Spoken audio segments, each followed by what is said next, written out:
Okay, to talk more about these upgrades and really all kinds of news about artificial intelligence, we're joined by Amir Awadallah. He is the founder and CEO of Generative AI company Vectera Inc. Thanks so much for joining us, Amir. I certainly do appreciate it. Let's kind of get right to it and talk about OpenAI co-founder Ilya Sutskever. Just announced he's leaving. Now, was it over AI safety that spurred the differences?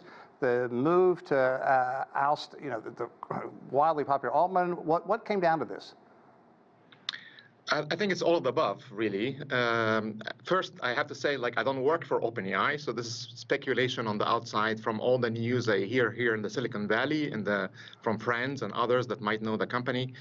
As you stated in your introduction, Ilya did try to get Sam Altman out of the company. Many people speculate that he did that because of his concerns around safety and security, Ilya himself, claiming that Sam is moving very fast in terms of how he is rolling out the technology in a commercial way. So that's what the rumors have been saying. But at the end of the day, he did try to organize a coup to get the CEO of the company he co-founded outside of the company. So it's not surprising that when the CEO is back, that he would get the person that tried to get him out. Yeah, I certainly thank you for pointing out that you're an outsider looking in, but you're out there in Silicon Valley. People talk. What's the general feeling about all this? Are there concerns? Is Altman moving too quickly? Are they worried about possible regulation coming from Washington, D.C.? You hear people all over the world saying we must move slowly and we must move carefully. First I have to say I'm a bit biased because I'm in the AI space itself and I have a company that does build AI. I think we're moving carefully. I think all of us are moving very carefully. We do extensive testing when it comes to what's called red teaming, where we test these models to make sure they are not exhibiting any dangerous behaviors and putting all the right circuit breakers in place so we can stop and prevent these models from doing any harm if we ever detect harm happening at the first in real time.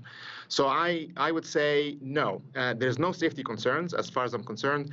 I think all of the companies here are approaching this very, very ethically and very responsibly. Amir, let's break down OpenAI's latest release. What is GPT-4o? What does it mean? And what is the key takeaway for users?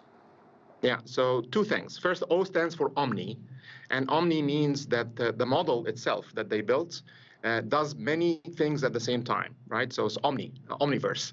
It does text, it does voice, it does images, it does video, all at the same time. And because it was trained on all of these things at the same time, the model itself actually became smarter. So in terms of the IQ tests for these models, it's now scoring 50 points ahead of the best models that were there before. So that did help it a lot. And if you look at how the model had to respond to us in voice, if you use ChatGPT on your phone and ask it a question, it had to go through 3 steps to answer every question. The first step is to convert our voice into text, into words.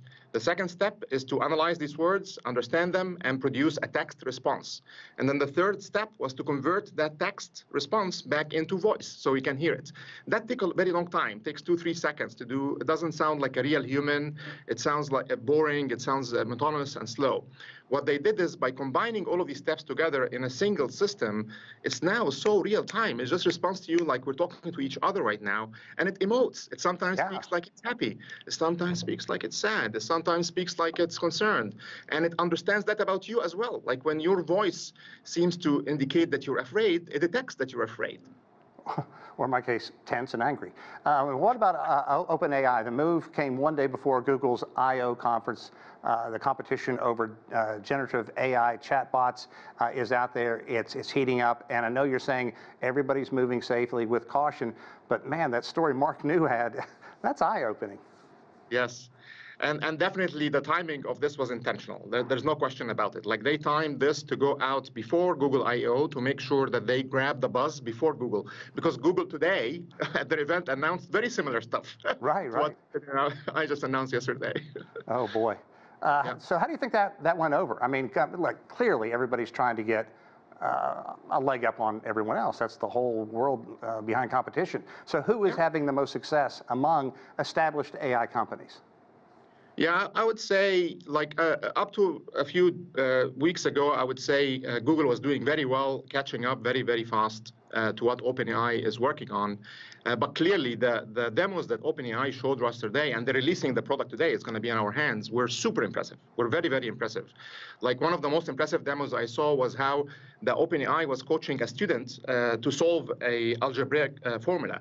And it was seeing how they're working and giving them tips, but not giving them the answer, to guide them towards the answer. And it was doing it in a way that's the same way that the best teachers in the world would do it.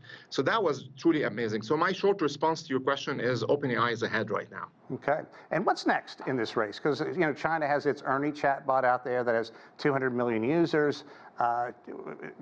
At this point, it looks like China and the U.S. are going down separate roads for AI for obvious reasons. So what do you see for the foreseeable future? Do you think there's a time that the number one, number two nation in the world in economic standing are really going to have to say, let's approach this and not turn this into such a race that it kind of gets out of hand? So I have an interesting view on this. I mean, I think we're at the beginning of this amazing wave of innovation of AI. And in the same way that when China and the US worked very closely on the mobile networks and mobile devices and networking, that helped all of us across the world and helped us move at a much higher speed. If we can work together, we can advance AI in a much better way. So I'm always about let's work together. And I'm very happy to see that Blinken visited China and is trying to extend bridges and vice versa to see how can we work together. And at the same time, AI has many, just like any technology, like nuclear energy is very, very important, but if nuclear is used the wrong way, it can be dangerous. AI has the same aspects as well. It can be used for very useful stuff, like teaching a kid, but also can be used for very bad autonomous military and army use cases. And this is where we should have our countries agree together on what we are allowed to do with it and what we're not allowed to do with it.